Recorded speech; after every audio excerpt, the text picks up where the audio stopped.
ನೋಡಲು ನನ್ನಿಂದ ಸಾಧ್ಯವಾಗುತ್ತಿಲ್ಲ. ಕಾರಣ ಅವಳಿಂದ ಹೊರಹೊಮ್ಮುತ್ತಿರುವಂತಹ ತೇಜಸ್ಸು. ಆ ತೇಜಸ್ಸಿಗೆ ಈ ಯಮನ ನಯನಗಳೇ ಸೋಲುತ್ತಿದೆಯಲ್ಲ. ಇನ್ನೇನು ಪಾಶವನ್ನ ಇಕ್ಕಬೇಕು ಎಂದು ಮುಂದಡಿ ಇಟ್ಟರೆ ಮುಂದುವರೆಯಲು ಸಾಧ್ಯವಾಗುತ್ತಿಲ್ಲ, ಹಿಂದಡಿ ಇಡುವಂತೆ ಮಾಡುತ್ತಾ ಇದೆ. ಏನು ಮಾಡಲಿ? ಕ್ಷಣ ಹೊತ್ತು ಯೋಚಿಸಿದೆ. ಹಿಂದೆ ನಡೆದಂತಹ ಘಟನೆಯೊಂದು ನೆನಪಾಯಿತು. ಮೃಕಂಡು ಮುನಿಯ ಮಗನಾದಂತಹ ಮಾರ್ಕಾಂಡೇಯ, ಅವನಿಗೆ 16 ವರ್ಷ ಆಯುಷ್ಯು. ಅವನ ಆಯಸ್ಸು ಮುಗಿಯುತ್ತದೆ ಎಂಬ ಕಾಲಕ್ಕೆ ನಾನು ಹೋಗಿ ಇನ್ನೇನು ಪಾಶ ಹಾಕಬೇಕು ಎಂಬ ಸಂದರ್ಭದಲ್ಲಿ ಅವನು ಶಿವಪೂಜೆಯಲ್ಲಿ ತೊಡಗಿದ್ದ. ಆ ಕ್ಷಣದಲ್ಲಿ ಪ್ರತ್ಯಕ್ಷಗೊಂಡಂತಹ ಶಿವ ಅವನಿಗೆ 16 ವತ್ಸರವೇ ಶಾಶ್ವತವಾಗಿರುತ್ತದೆ, 17ಕ್ಕೆ ಅವನು ಬಿಡುವುದಿಲ್ಲ, ನೀನು ಹೇಗೆ ಕೊಂಡೊಯ್ಯುತ್ತೀಯ ಎಂದು ಹೇಳಿ ನನ್ನನ್ನು ಪಾಶವನ್ನು ನಾನು ಪಾಶ ಸಹಿತನಾಗಿ ಹಿಂತಿರುಗುವಂತೆ ಮಾಡಿದ. ಹಾಗಾಗಿ ಈಗ ನಾನು ಮುಂದಡಿ ಇಡಬೇಕಾದರೆ ಅತಿ ಜಾಣ್ಮೆಯಿಂದ ಜಾಗರೂಕತೆಯಿಂದ ವರ್ತಿಸಬೇಕು. ಇದೇ ಸರಿಯಾದ ಮಾರ್ಗ. ಈಗ ಅವಳೆದುರು ನಾನು ಸ್ವಸ್ವರೂಪನಾಗಿ ದರ್ಶನವೀಯುತ್ತೇನೆ, ನೋಡೋಣ. ಸಹಾಯಕ್ಕಾಗಿ ಯಾಚಿಸುತ್ತಾ ಅತ್ತಿತ್ತ ನೋಡುತ್ತಿರುವಾಗ ಯಾರೋ ಬಳಿ ಬಂದ ಅನುಭವವಾಯಿತು ಎಂದು ತಲೆ ಎತ್ತಿ ನೋಡಿದರೆ ಒಂದು ಭೀಕರ ಸ್ವರೂಪವನ್ನು ಕಂಡು ಬಸವಳಿದು ಹೋದೆ. ಕಣ್ಣಾಲಿಗಳು ತೇಲಿ ತಲೆ ತಿರುಗಿದಂತಾಯಿತು. ಸಾವರಿಸಿಕೊಂಡು ಎದ್ದು ದಿಟ್ಟಿಸಿ ನೋಡಿದೆ. ಬಂದವರು ಯಾರು ಎಂಬುದು ಅರಿವಾಗಲಿಲ್ಲ. ಯಾರೇ ಆಗಿರಲಿ ಮಾತನಾಡಿಸುತ್ತೇನೆ.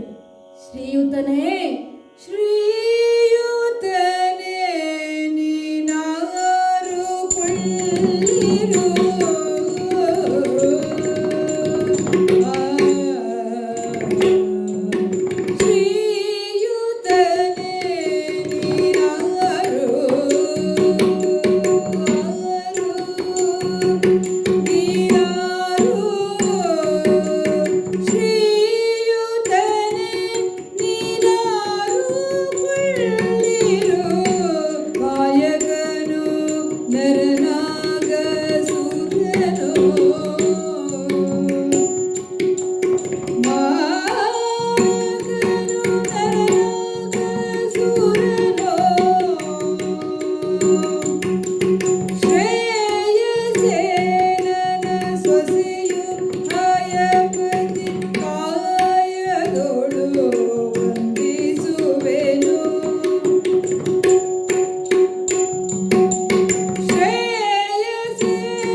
ಶ್ರೀಯುತನೇ, ನಿನ್ನನ್ನು ನೋಡಿದಾಗ ನೀನು ನರನೋ ನಾಗನೋ ಸುರನೋ ಅಸುರನೋ ಗಂಧರ್ವನೋ ಯಕ್ಷನೋ ಕಿಂಕರನೋ ಯಾರು ಎಂಬುದು ನನಗೆ ಗೊತ್ತಾಗಲಿಲ್ಲ. ಯಾಕೆಂದರೆ ಇದುವರೆಗೆ ನಾನು ನೋಡಿದ ಯಾವ ಸ್ವರೂಪವಾಗಲಿ ಕೇಳಿದ ಯಾವ ರೂಪವಾಗಲಿ ನಿನ್ನದಲ್ಲ. ಆದರೂ ನಾನು ನಿನ್ನನ್ನು ಶ್ರೀಯುತನೇ ಎಂದು ಕರೆದಿದ್ದೇನೆ. ಬಂದವರು ಯಾರೇ ಆಗಿದ್ದರೂ ಕೂಡ ಅವರು ನಮ್ಮ ಪಾಲಿಗೆ ಅತಿಥಿಗಳ ಸಮಾನರು. ಹಾಗಾಗಿ ಬಂದವರನ್ನು ಗೌರವವಾಗಿ ಕಾಣಬೇಕಾದದು, ಸತ್ಕರಿಸಬೇಕಾದದು ನಮ್ಮ ಕರ್ತವ್ಯ ಎಂಬ ಸಂಸ್ಕಾರವನ್ನು ಪಡೆದು ಬಂದವಳು ನಾನು.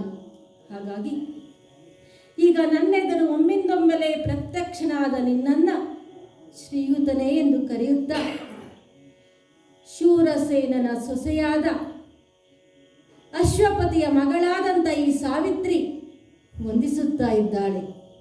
ಮಹಾಪುರುಷ, ಕುಳಿತುಕೋ ಎಂದು ಕೇಳುತ್ತಾ ಇದ್ದೇನೆ. ಈಗ ನಿನ್ನಲ್ಲಿ ಕೇಳುತ್ತಾ ಇದ್ದೇನೆ, ನೀನು ಯಾರು? ಯಾವ ಕಾರಣಕ್ಕೋಸ್ಕರವಾಗಿ ಇಲ್ಲಿ ಬಂದಿದ್ದೀಯ? ಈ ಸಾವಿತ್ರಿಯಿಂದ ನಿನಗೆ ಏನಾಗಬೇಕು ಎಂಬುದನ್ನು ಹೇಳಬಲ್ಲೆಯಾ? ದೇವಿ ದೇವಿ ಕೇಳ ಕಂದವಾಗಿ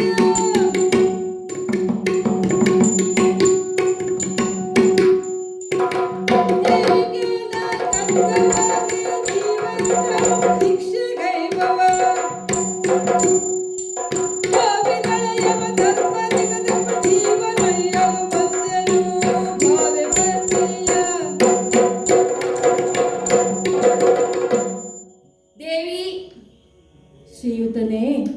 ಹೌದು, ನನ್ನನ್ನ ಕಂಡಾಕ್ಷಣ ಒಮ್ಮೆ ಬೆದರಿದರು. ನಿನ್ನಲ್ಲಿ ಕಣ್ಣಲ್ಲಿ ಸುರಿಯುತ್ತಿರುವಂತಹ ಅಶ್ರುವನ್ನ ಒರೆಸಿಕೊಂಡು ನನ್ನನ್ನು ದಿಟ್ಟಿಸಿ ನೋಡಿ ಶ್ರೀಯುತನೇ ಎಂದು ಕರೆಯುತ್ತಾ ಇದ್ದೀಯ. ಆಸನವಿತ್ತು ಸತ್ಕರಿಸುತ್ತಲೂ ಇದ್ದೀಯ. ಸಾವಿತ್ರಿ ಎಂದು ಹೇಳ್ತಾ ಇದ್ದೀಯ. ಹೌದು. ಇದುವರೆಗೂ ಈ ಲೋಕದಲ್ಲಿ ಯಾರೂ ನನ್ನನ್ನು ಸ್ವಾಗತಿಸಿದವರಿಲ್ಲ. ಹಾಗಂತ ಅವರು ಸ್ವಾಗತಿಸುವುದಿಲ್ಲ ಎಂಬ ಕಾರಣಕ್ಕೆ ನಾನು ಬರುವುದನ್ನು ಬಿಡುವುದೂ ಇಲ್ಲ. ನಾನು 4 ಅಂಗಗಳನ್ನು ಹೊಂದಿದ್ದೇನೆ. ಈಗ ಈಗ ಇಲ್ಲಿಗೆ ಬಂದಿರುವ ಕಾರಣ ನಿನಗೂ ಗೊತ್ತಿರಬೇಕು.